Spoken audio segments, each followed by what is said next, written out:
E a gente dá início à gravação da nossa aula nesse momento. Preciso de vocês hoje. Por quê?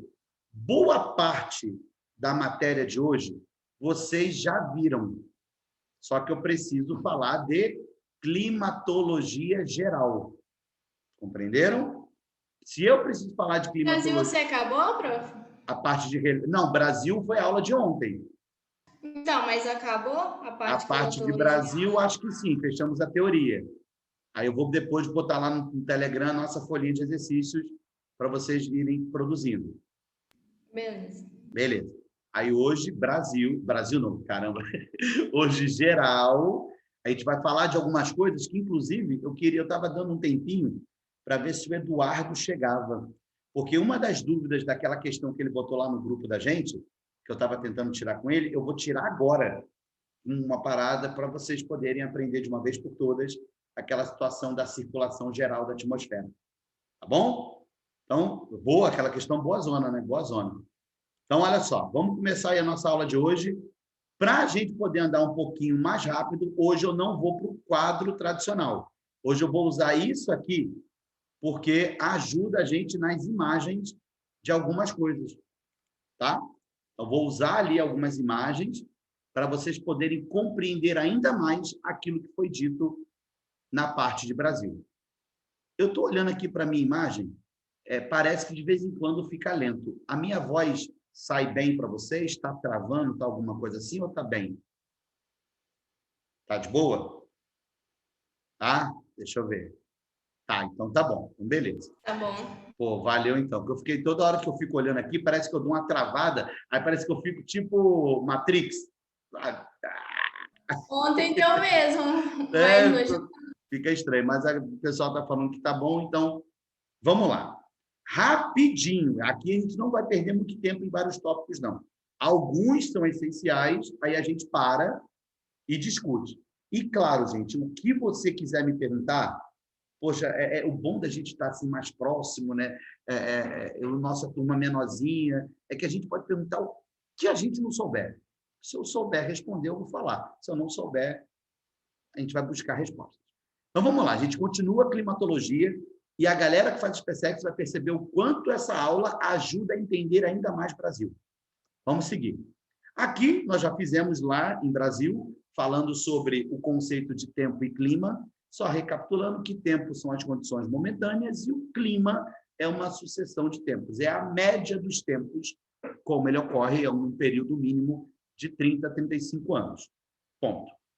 Vimos isso, elementos e fatores climáticos. Quem são os elementos? Os elementos eles vão caracterizar cada tipo de clima. Confere? Os elementos climáticos caracterizam, sabe? Vão dar ali as características de cada tipo climático. Temperatura, pressão e umidade. Professor, mas ali você botou precipitação e radiação. Sim, a precipitação que está associada à umidade e a radiação que está associada à temperatura. Nada demais. Tá? Lembrando para vocês que radiação é a chegada dos raios solares até a superfície. Se você lembra quem são os elementos, você lembra quem são os fatores. Perdão, passou um monte de troço aqui. Quem são esses fatores? Isso aqui é importante mais, ó, explicam a variação dos elementos climáticos.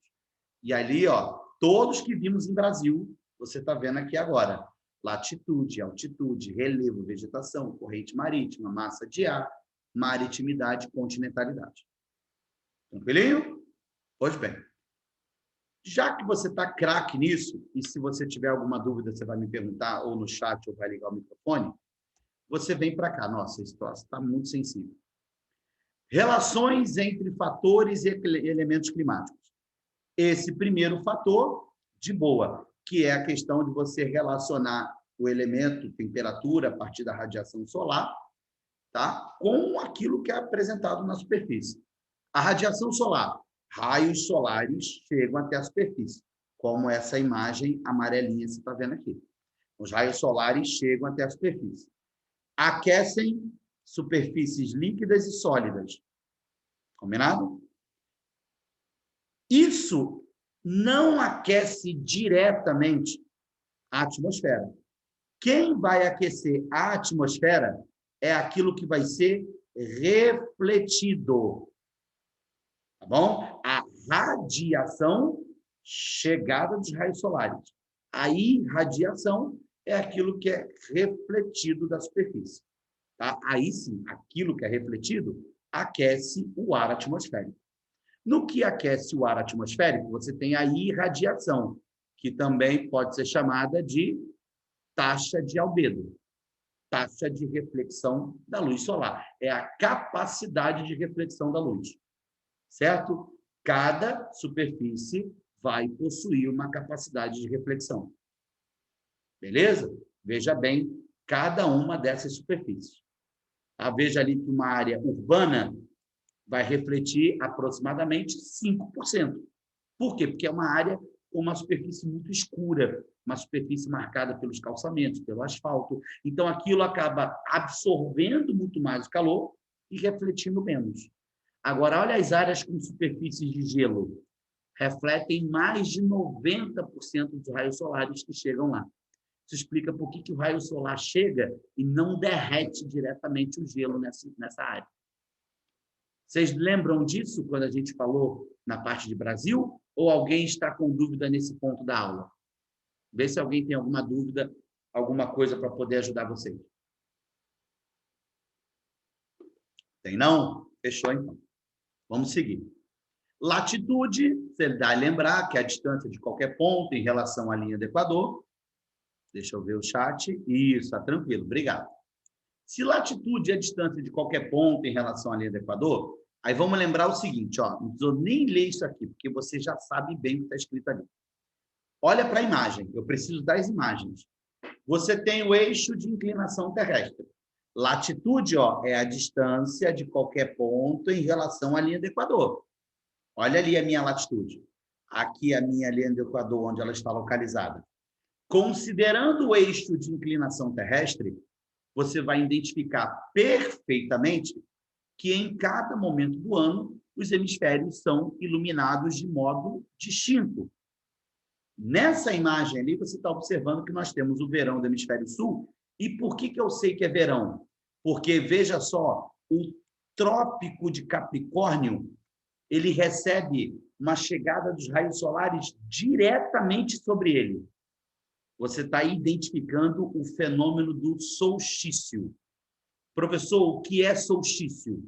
Solstício é quando os raios solares incidem diretamente sobre os trópicos. Pessoal, só um minutinho, por favor. Só um minutinho. Deixa eu... Tá aqui. Pega aqui a chave. Valeu. Falou, Vitor. Obrigado. Hein? Valeu, gente. Continuando. Então, trópico de Capricórnio, por exemplo, está recebendo os raios solares diretamente sobre ele. Você vai estar tendo ali o que nós chamaremos de solstício de verão no hemisfério sul. Professor, ao mesmo tempo que o trópico de Capricórnio recebe mais raios solares, o trópico de Câncer, no hemisfério norte, recebe menos raios solares. Logo, a chegada dos raios solares lá acaba sendo prejudicada, menor. Então, você tem um solstício de inverno no hemisfério norte. Todos entenderam a expressão solstício? Solstício vai demarcar a diferença de duração entre os dias e as noites. E essa diferença de duração dos dias e das noites, ela acontece exatamente por quê? Por causa do eixo de inclinação terrestre que o planeta possui. Beleza? Vejam essa imagem aqui. Ó. Essa imagem fica um pouco mais clara. Aqui, ó, todas essas datas que estão aqui se referem ao hemisfério sul. Por exemplo, ó, 21 de dezembro é o dia que tem o início do solstício de verão, certo? Então, é dar início ao nosso verão no hemisfério sul. É o dia, por exemplo, que o dia é muito mais longo que a noite. Já o nosso solstício de inverno, 21 de junho, a noite é muito mais longa que o dia. E por que a noite é mais longa? Porque os raios solares chegam com menos intensidade sobre o trópico. Beleza? Todos entenderam? Quando os raios solares chegam com a mesma intensidade nas diversas regiões do planeta, que é, no caso, 23 de março e 23 de setembro, você vai dar o nome de equinócio. A duração dos dias e das noites é a mesma. Entendeu? Mas por quê? Porque o planeta recebe a mesma chegada dos raios solares. Tá bom? Você tem o equinócio de outono e o equinócio de primavera. Professor, no Fale, filho. equinócio, o planeta, no caso, né? A inclinação influencia menos.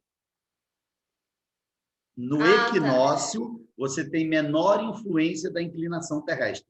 A inclinação terrestre terá maior influência durante o solstício. Pegou? Mas vai incidir na linha do Equador, né? Sim. Boa. No equinócio, é diretamente sobre a linha do Equador. Boa. No solstício, os raios solares incidem diretamente nos trópicos. Ou no Trópico de Capricórnio, quando é verão no hemisfério sul, ou no Trópico de Câncer, quando é verão no hemisfério norte. Foi? Show. Nossa, bom demais, hein? Bom demais. Pegaram bem, viu? Aí a relação de altitude e temperatura, vocês também sabem, a gente falou bastante isso aqui na região do clima tropical de altitude no Brasil, mas apenas para não deixar passar em branco, né? A pressão atmosférica aqui, essa pressão atmosférica, ela é definida pelo peso da coluna de ar que se dispõe numa área. Então, você tem uma coluna de gases, como você está vendo nesse exemplo aqui. Ó. Essa coluna de gases é mais densa, ela é maior na área de baixa altitude. Por isso que quanto menor a altitude, maior a pressão atmosférica. Por que a pressão atmosférica é maior? Porque a coluna de gases é maior. Tá bom? Já na altitude, vocês já ouviram falar que o ar ele é rarefeito. Isso quer dizer que você tem menor concentração de oxigênio. Se temos... Oi, filha. Só uma pergunta, aleatória. Claro. Quando é por causa do ar rarefeito que algumas pessoas podem sentir dificuldade para respirar? É exatamente isso. É exatamente isso. É o caso, por exemplo, de jogadores de futebol, que quando vão jogar na altitude, sentem os efeitos da altitude. Entendeu? Não sei se quem tem aí problemas respiratórios, né, mas é como se você estivesse buscando ar e ele não vem. Né, porque a concentração de oxigênio acaba sendo muito menor nessas áreas. Tá bom? E aí a altitude elevada condiciona baixa temperatura. Quanto maior a altitude, menor a temperatura. E por que menor a temperatura? Porque o calor irradiado se dissipa. Ó, o raio solar chega aqui, correto? Aquece e reflete. Só que no que ele reflete, na altitude, você tem menos oxigênio para você aumentar a temperatura naquele local, para você reter essa irradiação. Então, por isso que está escrito ali que ele se dissipa. Tá? Ele se espalhou. Já na baixa pressão, certo? A coluna de ar menor, perdão, a baixa temperatura na altitude, né? Elevada altitude, acaba diminuindo a temperatura por causa desse ar que se dissipa, em virtude do ar rarefeito, e a pressão atmosférica, que é menor, a coluna de gases é menor, a concentração de oxigênio é menor. Tá bom? Então, essa é a relação com a altitude elevada. Isso aqui tudo é o oposto quando você vem para as áreas próximas ao nível do mar. Professor. Oi, filho. Então, quanto maior a altitude, maior a pressão atmosférica por causa da coluna de gases? Quanto maior a altitude elevada. Quanto maior a altitude, menor a pressão. Porque olha aqui a coluna como é que fica menor.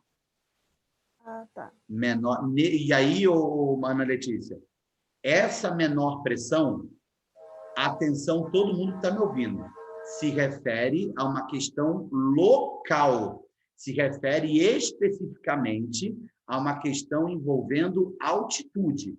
Então, as áreas mais altas tendem a ter um ar mais rarefeito. Ponto. Por isso que a pressão atmosférica é menor. É menor porque você tem menor concentração de oxigênio. A coluna de ar é menor sobre essa área. Foi? Todos? Foi sim. Foi, Lê. Beleza, então. Maneiro. Bom, feito isso, aí você dá uma olhadinha numa imagem que consegue até fazer a divisão de florestas de acordo com a altitude. Você veja que na área mais baixa você consegue encontrar uma floresta tropical, nas áreas mais altas a cobertura de gelo. Olha a influência da altitude aí, ó. Tá bom? Aqui nessa imagem você consegue ver isso tranquilamente. Pois bem. Isso que eu vou explicar agora é um negócio que, assim, se você entende, muita coisa em climatologia começa a fazer sentido na sua vida. E é esse ponto que eu queria que o Eduardo tivesse com a gente aqui. Entendeu? Deixa eu ver se o iPhone já está presente. Não, o iPhone... Tá sim, é o Eduardo aí, ó. Não é você, Eduardo? Tá de iPhone? Mestre, tô na correria aí. Aê! Eu falei de você agora. Eu falei, cara, eu queria o Eduardo aqui agora. Porque o Eduardo... Pô, ele... Ana Letícia me chamou rápido no WhatsApp, falou para eu vir aqui, pra você explicar a questão. Exatamente. Eu entrei rapidinho. Pô, cara, eu sei que você está na correria, perdão, mas esse é o ponto que eu queria que você ficasse. Esse é o ponto. Porque eu percebi, mesmo no áudio que eu mandei lá no grupo, que você não entendeu a questão. Você foi muito educado. Você falou assim, mestre, entendi. Entendeu porra nenhuma. Tá? Entendeu nada. Nem com essa, não. Eu cheguei a entender entendeu uma nada. parte da parte Fica da quieto. conversão só. Fica quieto. Uhum. Não entendeu. Eu falei, porra, eu preciso explicar o Eduardo direito sobre aquela parada lá, porque eu percebi que ele ficou com muita dúvida. A parada é o seguinte... porque eu chego em casa geralmente quase no final da aula já. Na correria, né? Que você tá vindo outro curso, não tá, Eduardo? Sim, sim. Sim, né? Eu sei que você tá na correria, filho. Mas vamos lá, ó. Ainda bem que a Ana Letícia te chamou rápido aqui. O item 3 da nossa aula fala de quê? Circulação geral da atmosfera. O que a gente vai aprender agora? Como que os ventos circulam no mundo? Como que as massas de ar circulam no planeta? Tá? O que explica uma massa de ar sair de um lugar e vir para o outro? Vou pegar o exemplo de ontem. O que explica uma massa tropical atlântica sair do Oceano Atlântico e vir para o litoral do Brasil? O que explica uma massa polar sair da região polar e chegar no sul do Brasil? Por quê? Você tem que olhar os movimentos que as massas realizam. E as massas realizam esses movimentos realizando essa circulação da atmosfera. Tá bom? É isso que nós vamos aprender agora. E é isso que bateu naquela questão que você mandou lá no grupo para a gente. Primeiro tópico. Temos aqui, temos aqui, circulação dos ventos e do calor. Aí, olha o que eu escrevo. A pressão varia em função da temperatura. Essa pressão atmosférica que nós vamos falar agora não é a mesma que nós falamos agora há pouco de altitude. A altitude, você está falando do peso do ar sobre a superfície. E aí, de acordo com a superfície, uma área o peso é maior, outra área o peso é menor. Professor, Pois não. mas pressão atmosférica não seria justamente essa da altitude? Isso é pressão atmosférica, que a gente acabou de falar. Isso que a gente vai falar... Essa aqui não é atmosférica. Essa aqui é também, só que é uma pressão que explica a circulação do vento. Por quê, Mariana? Os ventos circulam sempre de acordo com a troca de pressão. Veja só, preste atenção nisso aqui. As áreas de baixas temperaturas. Pensa numa área de... Me dá um lugar, assim, na tua cabeça, rápido, de baixa temperatura. No mundo. Sul. Sul do Brasil. Mas não para outro lugar. Não queria o sul, não. Noruega. Fala região polar. Isso, região polar. Região polar é uma área de baixa temperatura. Mariana, numa área de baixa temperatura, o ar ele é mais frio ou mais quente? Frio, né? Frio. E por que o ar-condicionado tem que ficar em cima, Mariana? Porque o ar frio faz o quê? Desce. Desce. Porque ele é mais pesado. Ar frio, ar pesado. Desce. Certo? Então, as áreas de baixa temperatura fazem exatamente isso. O ar desce. Aí eu vou para o segundo exemplo. Isso funciona como se fosse um ventilador de teto. Aí eu vou para essa imagem aqui. Olha para onde está escrito alta pressão atmosférica. O ar está soprando de cima para baixo.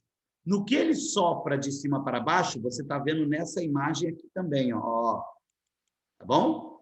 O ar sopra de cima para Lugar baixo. de alta pressão é um lugar quente. Não necessariamente. O lugar de alta pressão, você vai chamá-lo de seco. O lugar de alta pressão, ele é muito seco. Sabe por quê, Mariana? Pensa no ventilador de cima para baixo. O ar está soprando de cima para baixo. Quando o ar toca na superfície, o que o vento faz? Se espalha. Pegou a ideia? Sim. Então, quando o vento sopra de cima para baixo, o ar se espalhou. No que o ar se espalhou, parceiro, aquele ambiente está mais seco. Só que o que acontece? Acontece exatamente esse mecanismo que você está vendo aqui, ó. Como que os ventos circulam no planeta? Exatamente dessa forma. Saem da alta pressão atmosférica para uma baixa pressão atmosférica. O que é essa baixa pressão atmosférica? Ó, áreas com alta temperatura tendem a formar baixa pressão. Ou áreas... Olha, esse nome é bem bacana para vocês aprenderem aqui na SpaceX, ó. Áreas ciclonais. Por quê? Numa baixa pressão, a temperatura está maior, esse ar está mais quente, e o que o ar quente normalmente faz? Sobe. No que o ar quente sobe, condensa e precipita. Mariana, lá em cima, o ar ficou frio. Depois que condensou, ficou frio. Esse ar faz isso. Ó. Se você formou aqui a nuvenzinha, esse ar faz isso. Ó. E aí você está vendo uma circulação atmosférica acontecendo aqui. O ar sopra da alta pressão e baixa pressão. Olha o que ele está fazendo ali. Ó. Olha a troca que ele realiza. Percebeu? Faz sentido. Isso. Isso vai acontecer no mundo. Existem várias maneiras de identificar isso. Eu vou passar algumas para vocês. Mas Professor, ali na área de baixa pressão, então, é um lugar úmido. Boa! Uma área de baixa pressão normalmente é clima úmido. Exemplo, zona equatorial. O clima equatorial é um clima úmido. Eduardo, você está aí, filho? Sim, mestre. Então, no caso, o que aconteceu no Sul algo que o que aconteceu no Sul? Você tem aqui, ó, vamos supor. Suponha que aqui... Nossa Senhora, troço horroroso que eu fiz aqui. Mas suponha que aqui seja o Sul. O que aconteceu ali é que se instaurou, naquele momento de 2014, uma alta pressão atmosférica nessa região. Quando se instaurou uma alta pressão, o ar ele é dispersado. Ó, quando tem uma alta pressão, esse ar se dispersa. E no que ele se dispersa, as frentes frias que estão vindo daqui são bloqueadas para entrarem no sul do Brasil. Por isso que elas chegam aqui e se desviam para o mar. Fez mais sentido? As frentes frias são bloqueadas para entrar no sul. Por que são bloqueadas? São bloqueadas. Não, o que eu tinha ficado confuso era porque não é a frente fria que traz a chuva, ou não necessariamente? Sim, no sul do Brasil também. Então, se a frente fria foi bloqueada, foi para o mar, eu não entendi por que choveu. Se ela foi dispersada. Então, bloqueada. Então, a frente fria foi bloqueada aqui. certo? No que ela foi bloqueada aqui, essa alta pressão, ela pode originar, dependendo da temperatura que for, momentos em que você tenha aquelas... Lembra da chuva convectiva? Sim, sim. Então, isso pode ter acontecido naquele momento, mas não com a chegada da frente fria. Entendeu? Sim, porque o convectivo é o choque entre massas, não é isso? Exatamente, garoto. É isso aí. Ah, entendi. É isso aí. Por mais que houvesse o bloqueio ali, pode ter ocorrido o encontro de uma massa do Sudeste com uma massa do Sul. Pode ter acontecido, perfeito. Pode ter. Ah, pô, perfeito. Beleza? Bom, sim, vamos sim. lá. Ah lá, ó, agora, o João fez um comentário bacana aqui, ó. Agora eu entendi por que o sertão tem uma alta pressão. Aí, tá vendo? O que acontece lá no sertão? Eu vou ter que mostrar essa imagem aqui para explicar isso que o João falou, ó. Deixa eu passar um monte de troço aqui para mostrar para vocês. Ó. Esse aqui. O que acontece lá no clima semiárido que eu expliquei para vocês ontem? Você tem o Planalto da Borborema, tá aqui o Planalto da Borborema. Aí tu tem, no litoral do Nordeste, clima tropical úmido. Olha o que o ar faz aqui, ó. Esse ar, ele sopra de baixo para cima. Então, aqui no litoral, ele forma uma baixa pressão atmosférica. Viu, Mariana, quando você falou para mim de baixa pressão ser uma área normalmente mais úmida? Olha ali. Aí condensou, precipitou, chuva orográfica. O ar que passou para cá foi um ar mais seco, só tá vento. Só que esse ar está vindo da onde? De cima para baixo. Por isso que o sertão nordestino se forma alta pressão atmosférica. O ar chega lá, chega quente e se dispersa. Na verdade, ele vem da parte mais alta. Ele vem da parte mais alta. Então, ele vem frio. Quando ele chega na superfície, ele está quente, só que ele está seco. Por isso que aquilo que marca o semiárido é a irregularidade das chuvas. Beleza? Ó, deixa eu voltar aqui para a gente poder continuar explicando para vocês. Outra pergunta aqui. Mestre, então as áreas de baixa pressão podem ser consideradas instáveis? Pode. As áreas de baixa pressão são consideradas instáveis. E vou te falar outra coisa, antes de continuar. Esse nome te lembra alguma coisa? Olha esse nome aqui, ó. Olha esse nomezinho. Ciclonais. Te lembra o quê? Ciclone, né? Ah, tá aí mais uma resposta. Todas as áreas, todas as vezes que você pegar uma questão de prova, que ela falar sobre a formação de ciclones. O que é um ciclone? Primeira coisa, ciclone é uma área de baixa pressão. Ciclone é uma área de baixa pressão. Por quê? Porque o ar sopra de baixo para cima. Toda vez que você tem um ciclone, você tem ventos e muita chuva, tempestades normalmente, por causa da baixa pressão. E o ciclone, normalmente, ele ocorre no mar. Tá? Agora tudo faz sentido. Se ele é um ciclone tropical, quer dizer que ele acontece entre os trópicos. Agora, existem os ciclones extratropicais. São os ciclones que ocorrem fora da zona tropical.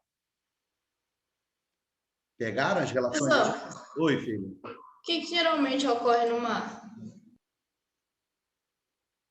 Onde evapora mais? No mar ou no continente? Ah, tá. Se evapora mais no mar. Outra coisa, Mariana, aproveitando que eu estou falando disso aqui. Todo furacão, antes de ser furacão, ele é uma tempestade tropical. Certo? E essa tempestade tropical é formada numa área de baixa pressão atmosférica. Certo? Ontem me perguntaram uma parada assim, foi até a pergunta do Eduardo. Assim, gente, deixa eu botar aqui. Você tem uma nuvem grandona lá. Como é que a nuvem se desloca? Tem vento dentro da nuvem? Tem. Existe uma parada que faz com que a nuvem se desloque aqui. Isso se chama vórtice. O vórtice é justamente o ar se movimentando dentro da nuvem. Imagine você andando de bicicleta, rapidão, e de repente a corrente arrebenta. Você vai estrambelhar. A mesma coisa acontece aqui. Esse vórtice está numa velocidade gigantesca. Se esse vórtice se rompe, isso pode acontecer, esse vórtice, ao invés de continuar na horizontal, ele passa a acontecer na vertical. Se tocar no solo, furacão. Beleza? Professor, Mas ele, para se formar um furacão, ele antes foi uma tempestade. Por isso que todo furacão tem sua origem numa baixa pressão atmosférica. Antes de eu falar aqui, para deixar a Ana Letícia falar, deixa eu ver a outra pergunta aqui. Então, mestre, as áreas de baixa pressão podem ser instáveis? Pode. E as de alta pressão mais estáveis, já que os ventos vão de alta para baixa? Olha que comentário foda. Por quê? Se tu entendeu dessa maneira, e o João completa ali para mim dizendo assim, professor, eu entendi a parada do semiárido. Agora eu sei por que no semiárido é seco. Porque além da barreira do relevo, eu tenho alta pressão. Vai mais uma dica para vocês. Todo deserto no planeta é uma alta pressão atmosférica. Por quê? A região de alta pressão tem o que em comum? Clima seco. Então, todos, ouçam bem, todos os desertos do mundo são de alta pressão. Sejam eles desertos quentes ou desertos frios. Seja o deserto quente, seja o deserto frio, todos são alta pressão. Tranquilo? Pois bem. Aí, vamos lá. Agora faz sentido, é por isso que lá no sertão o processo de desertificação é mais perigoso, por causa também da alta pressão. Né? Na verdade, a desertificação ela acontece, né, filhão? Em virtude do avanço da fronteira agrícola. Mas é claro que o clima semiárido intensifica esse processo. Muito bom. Outra pergunta aqui. Mestre, espera aí, já vou deixar vocês falarem. Mestre, é essa nuvem que dá a chamada turbulência de céu claro? Elas são as únicas que não aparecem nos radares? Olha, pelo contrário. Essas nuvens que são formadas em baixa pressão são as famosas cumulonimbus.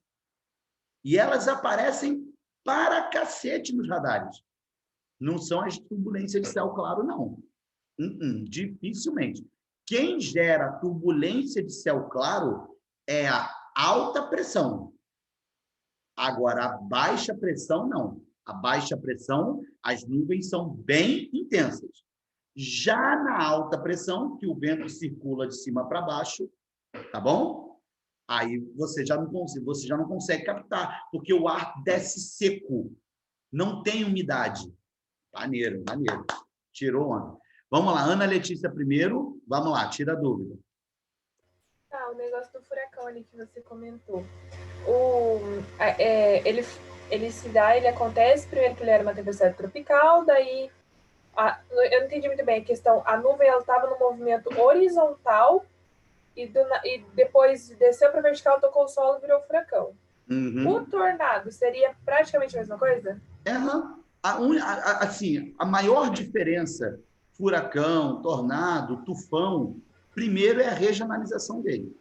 Tufão, se fala muito mais dessa expressão na Ásia, o tornado ali na região europeia e o furacão na região americana. Tá. Normalmente é assim. E por quê? Por causa do clima? Por causa dessas formações de baixa pressão que eu te falei, exatamente. Tá bom? E assim, o furacão, Ana Letícia, ele tem uma situação que tem a questão da velocidade dos ventos. Então, quanto maior a intensidade dos ventos, você tem como classificar em F1, F2, F3, F4, até o F5. Entendeu? Ah, por isso que eles sempre falam que começa numa tempestade tropical, aí a tempestade vai tropical ganhando velocidade e vento.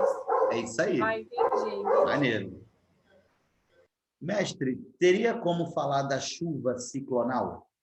Cara, olha só, a gente vai até falar em tipos de chuva já. Posso até explicar isso para você. Mas a chuva ciclonal, o que eu conheço, sabe, é chuva convectiva. Sabe? Eu não conheço por outro nome que não seja convectivo. Igual está colocando ciclonal, o que eu imagino? Um ciclo, certo? E esse ciclo, claro, é o movimento de convecção que a água realiza. Beleza? Acredito que seja sinônimo, sim. Show? Bacana. Vamos seguir, ó. Aqui, gente, ó. Ah, pô, Mari, perdão, esqueci, verdade. Perdão, vai. Agora tudo faz sentido, porque, tipo assim, se você me falou que todo deserto é Alta pressão atmosférica? de alta pressão, então é por isso que os desertos frios são úmidos, né? Desertos frios são secos. Ah, isso, falei errado. Confundi. É isso aí. Confundi. Mas é isso mesmo. E assim, É por isso que é seco. Exatamente, Mariana. E o que é bom deixar uma coisa sempre registrada para vocês. O que marca deserto não é temperatura. Porque deserto pode ser ou muito quente ou muito frio. Existe deserto de menos 20, deserto de menos 30, como existe deserto de 50 graus. Deserto não é marcado por temperatura. Deserto é marcado principalmente por uma fortíssima irregularidade das chuvas. E a gente está falando de regiões que têm anos que não chove. Se vocês derem uma pesquisada rápida aí, vocês vão ver que existem desertos. Se eu tiver bom de data, no Saara não chove há 18 anos. Entendeu? Isso, é por isso que tem a maior amplitude térmica diária. Porque, como é seco, não tem água para reter temperatura. E água é um regulador térmico. Aí, ó, agora está tudo fazendo mais sentido para vocês, não tá? É isso que eu queria atingir. E se você tivesse falado que só em clima quente, que é de alta pressão, né? Não ia fazer sentido o deserto frio. Nas regiões polares, exatamente. Gelo, Aí, vamos aqui, ó, Mariana, para a gente continuar. Preciso mostrar isso para vocês aqui. A célula de Hartley é formada entre os trópicos e o Equador. Professor, para aí. O que é uma célula? O que a gente está falando ali é de uma célula atmosférica. Como que uma célula seria formada? Você tem aqui, ó, setinha de cima para baixo, formou alta pressão. No que formou alta pressão, você sabe que o ar se espalha.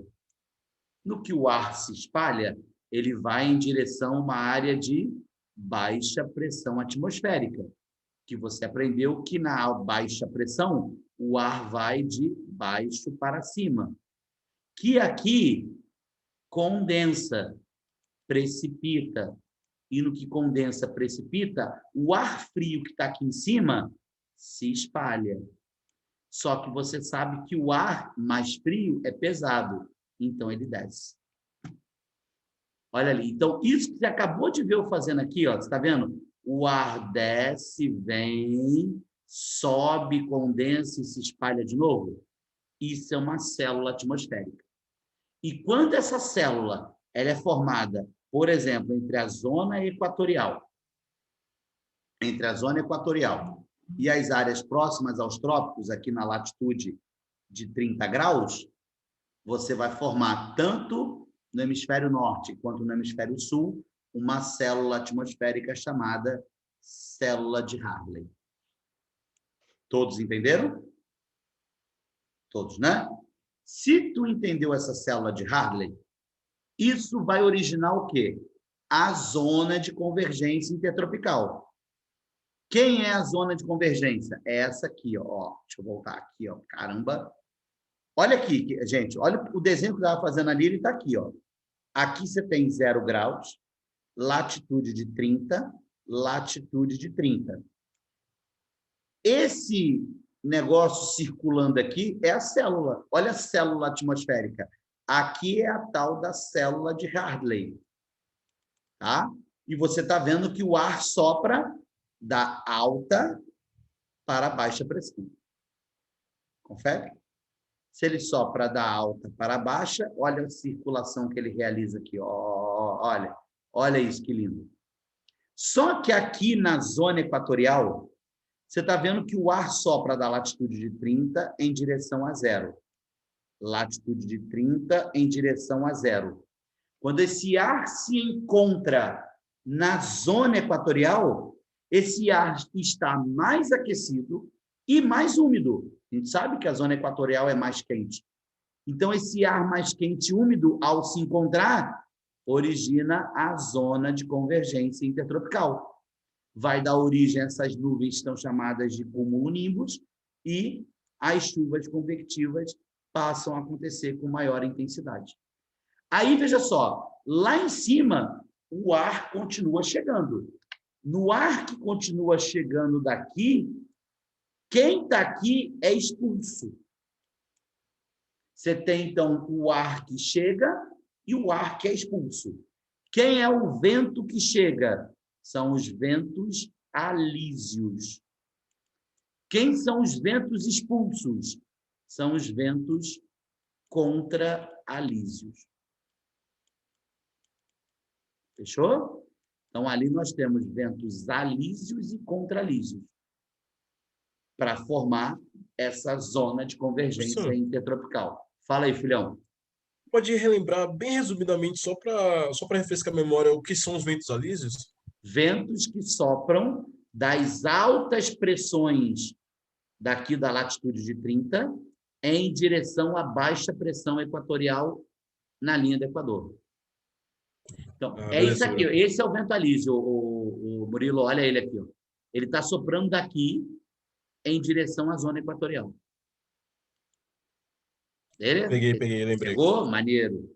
E aí, o ar que sopra no sentido oposto é o contra-alísio. Fechou? O alísio sopra dali da proximidade dos trópicos para a linha do Equador. E o ar que é expulso da zona equatorial para essas áreas chama-se de contra-alísios. Aí eu até coloco eles aqui, ó, de maneira, já que você falou de maneira resumida, o Murilo, eu botei aqui, ó, formada pelos ventos alísios. Quem são os ventos alísios? Ó, partem da alta pressão subtropical para a baixa pressão equatorial, levam umidade para a área equatorial e os contra-alísios são expulsos pela chegada dos alísios. Show? Aí vamos à pergunta da Mariana no chat. Prof, então a região equatorial é quente não só pela radiação, mas também por ser uma área de baixa pressão e que tem zona de convergência intertropical. Agora tu entendeu o clima equatorial completamente na aula de ontem. Show de lindo. Aí, que maneiro, que maneiro. Curti. Foi? Bom, se vocês entenderam essa parte, nossa, que legal, hein? Agora, porra, caramba, caraca, nossa, tá muito sensível aqui. Por isso chove o ano inteiro? Perfeito. Por isso chove o ano inteiro, porque você tem sempre a chegada dos alísios nessa região. E os alísios levam umidade até essa área. Agora, muita atenção aqui, muita atenção. A setinha vermelha representa justamente os alísios, ó, olha eles ali. Beleza? Os alísios sopram sempre nesse sentido, sempre. Os alísios sopram de leste para oeste. Na verdade, assim, para ser mais correto, aqui eu vou ser mais específico, né? Você tem a setinha que está aqui do hemisfério norte, você tem os alísios, para ser o nome dele mais correto, os alísios de nordeste. Tá bom? E na setinha de baixo, teremos os alísios de sudeste. Tá? Só para ficar mais específico. Mas eles fazem exatamente isso. Se encontram na faixa equatorial e sopram nesse sentido de leste para oeste. Só que vocês estão vendo que a Terra gira no sentido oposto. Os alísios sopram para cá e a Terra está girando no sentido contrário. Esse movimento de rotação sendo oposto ao movimento dos ventos alísios, vai gerar uma instabilidade nessa região, certo? Essa instabilidade é chamada de força de Coriolis, ou força de Coriolis, ou simplesmente efeito Coriolis. Essa instabilidade, gente, pode trazer ali instabilidade para algumas aeronaves, perda de comunicação. Quem vai saber te explicar de maneira mais profunda o efeito Coriolis é seu professor de física, tá bom? Eu só consigo explicar efeito Coriolis até aqui. Tá? Eu não consigo passar daqui. Até onde eu consigo explicar efeito Coriolis, aí o efeito Coriolis ele é uma área de instabilidade na zona equatorial, instabilidade essa causada pelos ventos alísios soprarem no sentido oposto à rotação da Terra. Isso foi questão da ESA. Beleza? Foi? Foi, né? Por favor, gente, se você quiser aprofundar um pouquinho sobre isso, pergunte ao professor de física, que eu acho que ele tem mais recursos para falar sobre isso. O professor, tem uma série também que eu vejo, que tem um episódio que fala sobre essas coisas.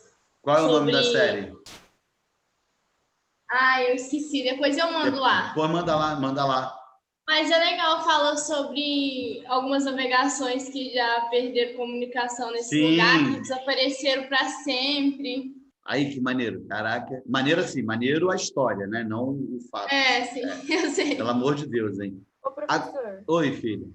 Tem alguma coisa a ver, não sei se é só coisa da minha cabeça, mas agora que a Mariana falou o negócio de perder comunicação e tal, e eu vi ali a região, tem alguma coisa a ver com o Triângulo das Bermudas? Não, o Triângulo das Bermudas, ele é mais para a região da América Central. Sim. E o Triângulo das Bermudas tem a ver com baixa pressão atmosférica. Porque ali naquela área da América Central é onde você tem a formação das tempestades tropicais. Sim, a maioria das tempestades tropicais sai dali, né? Exatamente, é isso aí. Boa! Entendi. Caraca, hein? Que isso, hein? Ó, deixa Fala sobre o Triângulo das Bermudas também, né? Aí, maneiro. Trata de ver esse nome da série depois e bota lá no grupo, tá? Beleza, ó. Você vai à praia, né? Mariana vai uma vez no ano. Mariana, enfim. Povo lá de Minas. Então, quando nós vamos à praia, nós sentimos brisas. Você tem dois tipos de brisa. A brisa marinha, que é aquela que acontece durante o dia, a gente sente o vento soprando da água, e a brisa terrestre, ou brisa terral, é aquela que sopra do continente para o mar. Por que existem brisas? Aí, olha lá, ó, as brisas ocorrem por causa da mudança de pressão nesses locais. Olha que maneiro que isso aqui. O que eu acabei de falar aqui, gente, ó, é uma circulação atmosférica. Nossa Senhora, o troço está passando rápido assim. Aqui é uma circulação atmosférica global. Tá? Aqui eu estou fazendo uma avaliação global de como os ventos sopram, como as massas sopram. Aqui eu estou fazendo uma avaliação local. Nessa avaliação local, gente, a maioria de vocês que estão assistindo a aula aqui agora já foram à praia, no litoral, não a praia de Rio, mas a praia no litoral. Dizer que a água de praia é quentinha, acho que só o povo do Nordeste, né? Pelo menos aqui, Rio de Janeiro, São Paulo, região sul do Brasil, as praias normalmente têm uma água um pouco mais gelada. Se a água é um pouco mais gelada, durante o dia, a alta pressão está na água. Então, isso quer dizer que o vento sopra de cima para baixo. Quando ele sopra de cima para baixo, ele se espalha. Lembra da dica do ventilador de teto. O ar vem de cima para baixo e se espalha. De cima para baixo se espalha. Entendeu? Por isso que muitas vezes você está na praia e sente frio. Você sente um vento mais frio vindo do mar. Porque o ar sopra sempre da alta pressão para baixa pressão. Quem está mais quente durante o dia? A areia. Então, na faixa de areia, você acaba formando uma baixa pressão atmosférica. Já durante a noite, essa parada se inverte. Porque quem está mais aquecido? A água. E isso tem uma explicação lá em física, né? O calor específico da água é maior que o da areia. Então, a água demora a aquecer e ela demora a resfriar. Então, a água, durante a noite, ela vai liberando o calor, ela está evaporando. Por isso que a baixa pressão foi para o mar. Já a areia, que tem um calor específico muito baixo, aquece muito rápido e também libera calor muito rápido. No que ela libera calor muito rápido, a areia fica geladinha durante a noite. Certo? Professor, Ai, que legal, nunca tinha entendido isso. professor, eu já vi isso aí. Eu não sei se tem alguma coisa a ver se é a mesma coisa, mas com piscina. A piscina, normalmente a piscina durante o dia, a água está fria. A não Sim. ser que, dependendo da região, tá? Porque tem lugar que tem piscina com fibra, piscina de fibra, que durante o dia, esse calorão que está fazendo, a água está fervendo, tá? Mas, assim, na maioria das vezes, né? Na maioria, assim, você pega um dia de inverno, né? Aí a piscina durante o dia está com a água mais gelada, mas à noite ela está com a temperatura agradável. Sim, aqui, na casa que eu morava quando era mais nova, a gente tinha piscina de fibra.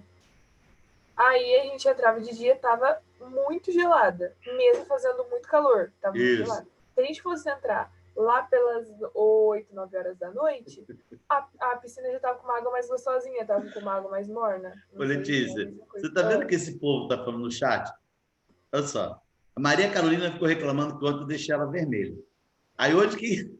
Ô, sua linguaruda, eu não tenho nada muito grande aqui não, tá? Não tem nada de campinho, não. Tem um pedaço de gramado ali que dá para brincar, por exemplo, eu e meu filho. Só isso. Quero saber quando vai ser o churras aí, professor. Não vai ter nada de churras aqui, não, hein? Quero saber da aglomeração. Então, vamos combinar o seguinte, vamos combinar o churras dos aprovados. É esse mesmo. Aê! Agora, vamos ver. Então, mestre, a pressão justifica as águas quentes. Oi, filho, papai está trabalhando, tá? Depois você vem. Fecha aí, papai. Tá bom? Depois você vem. Desculpa, gente, Lorenzo. Então, mestre, a pressão justifica as águas quentes e calmas do Nordeste, né? Efeito doldrums. Calma, exatamente isso, filhão. Eu vou chegar lá no doldrums, né? Mas o doldrums é aquele efeito do marasmo. O que é o marasmo? É a água muito calma no litoral norte, nordeste do Brasil. E é explicado pela baixa pressão atmosférica que se forma lá. Como não tem alta pressão sobre o mar, lá é baixa pressão, as águas são muito calmas. Por isso que você consegue, assim, tem até embarcação que se usa, embarcação usa vela, ela tem problema, porque quase não venta no litoral norte e nordeste brasileiro, assim, na água, pelo amor de Deus, hein? Na água. E esse fenômeno não é constante. Ele é um fenômeno que acontece vez ou outra, tá? Desse marasmo nas águas. Muito bom, hein? Eu vou falar, mas... Show aí, ó. Que maneiro, hein? Cara, vamos combinar essa parada. Vai ficar muito maneiro a gente poder fazer um churras dos aprovados aqui. Vai ficar legal. Dos aprovados e dos que estão tentando também, de todo mundo, né? Vamos, quem sabe, combinar um dia do povo do Rio Grande do Sul vir para cá. Isso, João. Doldrums tem a ver com calmaria. Perfeito. A zona de calmaria das águas. Vamos embora, gente. Mas, primeiramente tem que esperar sair a vacina, tá? Espera sair a vacina, acaba com essa pandemia e a gente volta a falar disso. Depois da prova. Vamos ver se a vacina vai ser autorizada direitinho, né? Vai ter os testes direitos. Porra, gente, essa parada aqui é maneira agora, ó. Vocês, ó. Isso, Eduardo, por isso que é um pouco mais facilitada. Você não tem tantos cardumes, porque os cardumes gostam muito de águas frias, entendeu? Os cardumes gostam de águas mais frias. Mas é um pouco mais facilitado assim, aí você tem razão. Aí, os aprovados merecem uma camisa de gel prepara. Tem minha palavra. Tá? Vou anotar isso aqui, vou deixar registrado. Ainda bem que a aula está gravando. Gente, vamos lá. Corrente marítima já está dando 8h20. Vamos seguir aqui rapidinho. Corrente marítima, o que eu preciso comentar? Porque eu já falei para vocês disso em Brasil, né? São verdadeiros rios que cortam os oceanos, e eu disse que em Brasil, aqui no nosso litoral, a corrente marítima é quente. Então, isso facilita no aumento da umidade, nos climas úmidos que aparecem. Vocês precisam ficar muito ligados no mundo nas correntes frias, tá? As correntes frias, elas são também elementos responsáveis para a formação de desertos. Tá? Isso explica o aparecimento de desertos em áreas litorâneas. Tá? Por quê, professor? A corrente marítima fria, ela evapora, condensa e precipita no mar. Então, os ventos que chegam até o litoral não são ventos úmidos, são ventos secos. Isso explica o aparecimento dos desertos em faixas litorâneas. Vejam, por favor, a próxima imagem. Vejam isso. Tá? Nessa imagem, aí você tem o mapa de climas do mundo, tá? Você tem as setinhas azuis e vermelhas. Vamos ver algumas aqui. Eu venho aqui para a América do Sul, fazer um X aqui no deserto do Atacama. Aí você vem aqui no litoral, você tem a corrente de Humboldt. Olha a setinha azul aqui, ó, corrente marítima fria. Você vem nos Estados Unidos, deserto da Califórnia. Olha a corrente marítima que tem aqui, ó, corrente da Califórnia. Você vem aqui, ó, no deserto do Kalahari, que fica na Namíbia, corrente de Benguela. Aí tu vem até no litoral do Saara, cara. Tu olha aqui para o litoral do Saara, que aqui é semiárido, mas aqui tem a corrente das Canárias. Entendeu? Tu vier aqui na Austrália. Na Austrália, chega aqui um pedacinho da corrente antártica, ó. Vem aqui, chega passando próximo à Austrália. Tá bom? E toda a Antártica também E corrente marítima fria. Exatamente. Então, ó, 2 detalhes aí. Primeiro, correntes marítimas frias auxiliam na compreensão da formação de desertos litorâneos, tá bom? E correntes marítimas frias formam isso aqui, ó, ressurgência. O que é isso? Ressurgência é quando essa corrente ela vem das profundezas do oceano. A origem dessa corrente é no fundo do mar. Então, quando essa água vem do fundo do mar até a superfície do mar, ela, claro, está vindo mais gelada e ela traz muitos plânctons, muitas algas.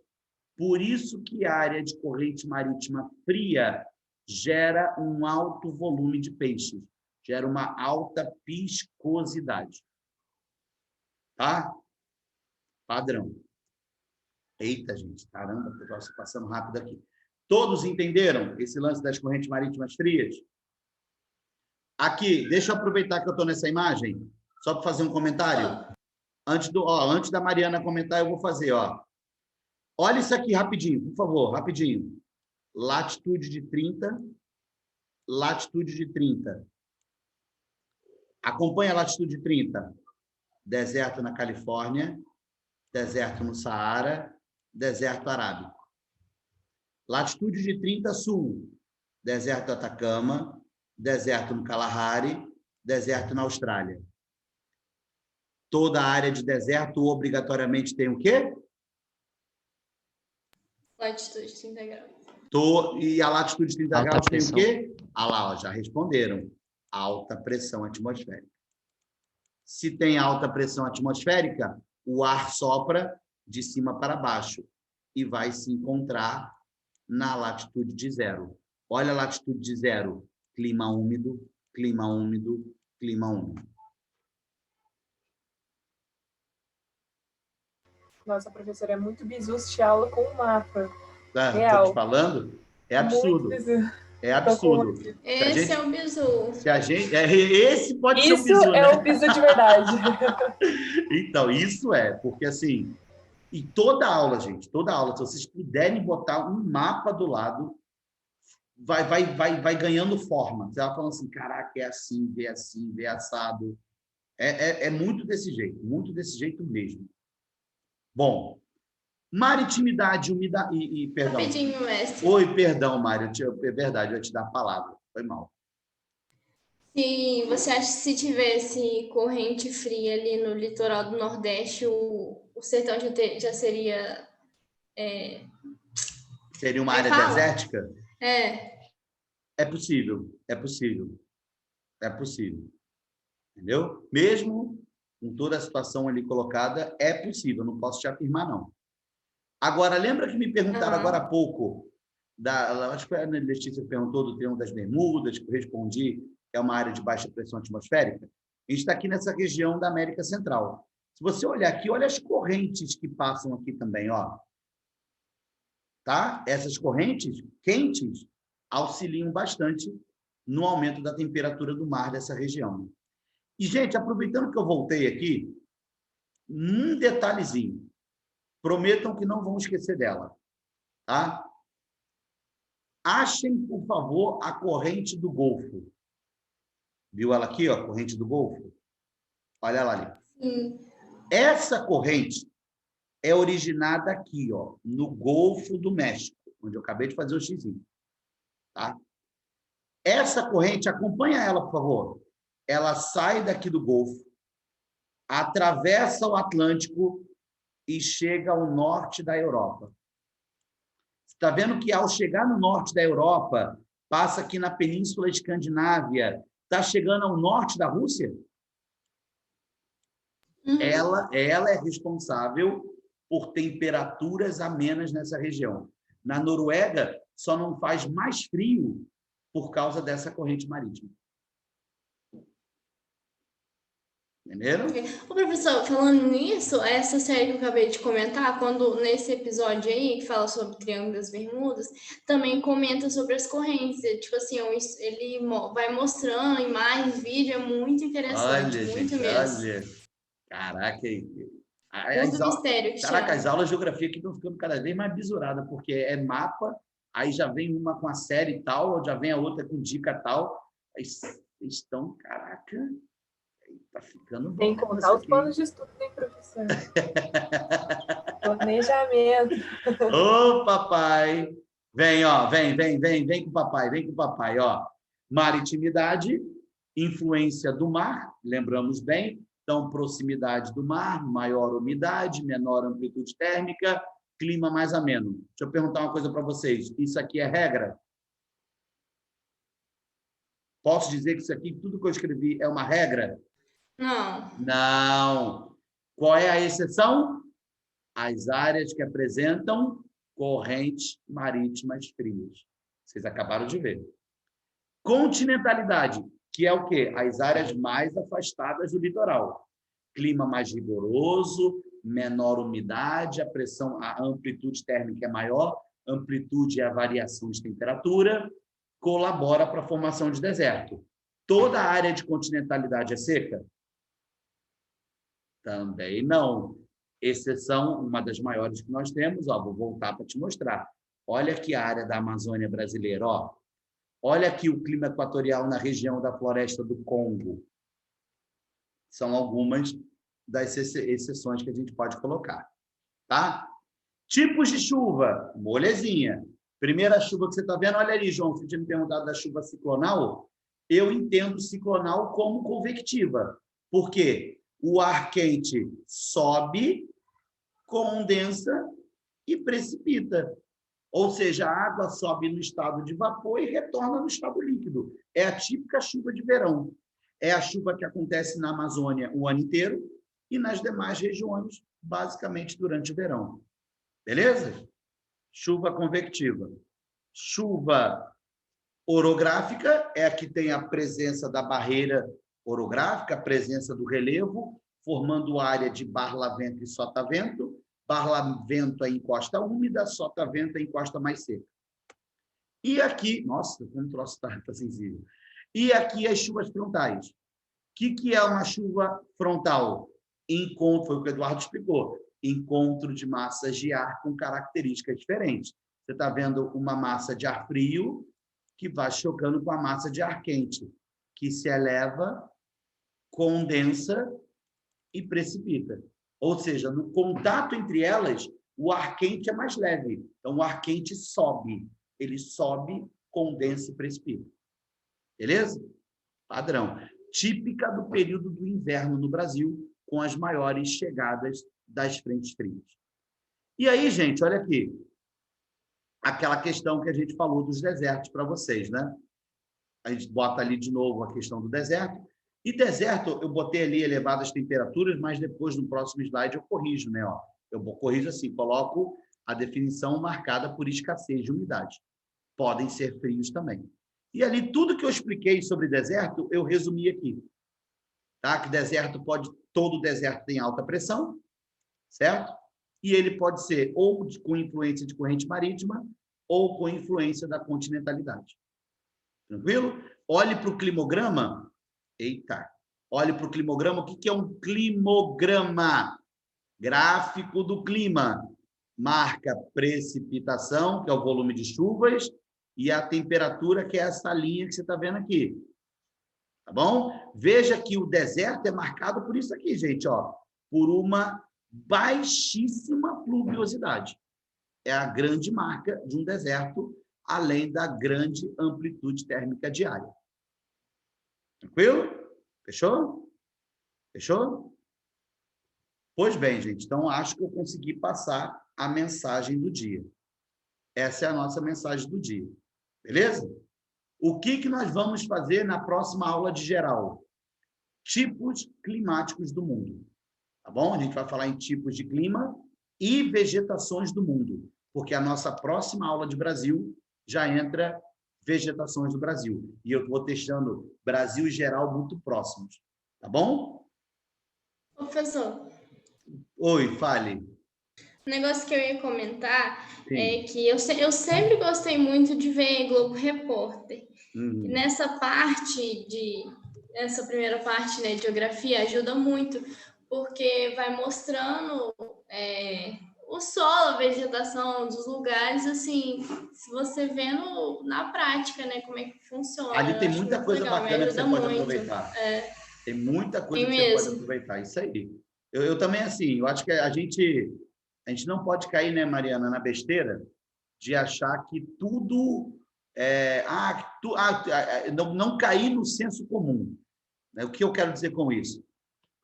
Professor, as pessoas falam que não é para eu assistir a Globo, porque vai me influenciar. Cara, a pessoa é influenciada se ela se deixar influenciar. Sabe? Eu acho que a gente tem que sempre extrair o que é bom de cada coisa que a gente acompanha, sabe? Trabalha. E eu também sou fãzão disso. Eu ando assistindo menos, né? Até porque no horário que está passando, normalmente estou trabalhando, estou fazendo alguma outra coisa. Então, mas eu sempre gostei também de assistir, inclusive indicar. Mas eu vejo gravação e eu acho muito maneiro. Assim. Muito melhor, né? Bom, deixa eu tirar uma dúvida do amigo aqui. Professor, o que explica aqueles oásis com água no deserto? Pô, maneiro, né? O oásis do deserto, ele é uma área um pouco mais fértil no deserto, e o que explica o aparecimento dele é que, normalmente, ele está próximo de alguma nascente. Tá? Algumas regiões têm ali proximidade com nascentes, que aí acabam formando aqueles oásis. Tá bom? Bom demais. Prof, tá vendo as aulas vão dar junto com o Natal? Sim! Então, Paulinho me perguntou a mesma coisa, né? Deixa eu combinar isso com vocês.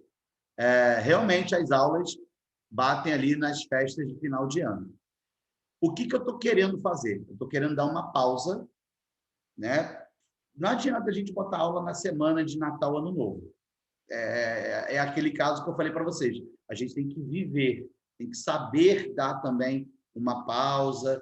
Mas o que eu pretendo fazer? Eu estou já diminuindo bem meus horários nas escolas. Como eu estou diminuindo, eu devo agendar, a partir dessa semana agora, horários extras com vocês. Entendeu? Para falar assim, ó, gente, tal dia não teremos aula, certo? Então, eu e Paulinho, nós vamos dar aula nesses dias aqui para completar as horas do mês de dezembro. E aí você não fica com débito em nada. Entendeu? Nós vamos montar um calendário especial aí de final de ano. Vamos pensar em ter aula no máximo até o dia 21, 22, no máximo. e dali em diante voltaríamos na primeira semana de janeiro. Tá beleza? Já estou pensando Acho muito bom também esse, porque essa época é muita correria, difícil, né? é correria. Acaba que tem família ali, é o complicado. pessoal chega, exatamente, eu entendo tudo isso. Então, por Aí isso que eu vou volta ter... quando, prof? Oi, filha. Volta quando daí? Primeira semana de janeiro. Partir, assim, dia 3 já tem que voltar. Entendeu? Deixa eu até te Dia adiantar 3 é um aqui. domingo, professor. Peraí, deixa eu ver. Acho que dia primeiro 7, né? Esse aqui é voltar no domingo já. Não, 1º de janeiro é numa sexta. A nossa primeira aula de janeiro acontece no dia 7. É numa quinta-feira, Beleza. Beleza. Aqui. tá? Dia 7. Entendeu? A Alice já pode dizer que a gente vai retornar já. Tá? 9 amanhã, mestre. Não entendi? 9 amanhã. 9 amanhã? Como assim? A Que 9 amanhã? Que isso? aula. Aula de atualidade, professor. Ah, porra! 9 amanhã. Sim, gente. Sim. 9 horas da manhã. Vou estar postando o link lá para vocês, 8h30, 8h40. 9 da manhã, nossa aula. Tá bom? Então, o horário tá bom para vocês? Vocês preferem 9 ou preferem 10? 10. Que aí eu vou correr antes. E o restante do povo? Ai, para mim tanto faz. Eu tenho aula até 7, até 8h30. Até 8h30? Até aula de física. Tá, 10. Tá bom, então. Então, vou mandar uma mensagem lá nos grupos. Ganhou 10 horas, tá? Ganhou 10 horas. Vou botar 10 horas amanhã, então. Tá bom? 10 horas, então. Dá pra gente fechar, então. Tá bom. Tá? Já vou fechar a nossa aula aqui e já vou botar mensagem lá no grupo que a gente vai pegar a aula amanhã 10 horas. Tá? Perfeito, gente. Meus amores, beijo grande para vocês. Aproveitem, daqui a pouco temos aula de história, tá bom? Tirem dúvidas lá com o Paulinho também.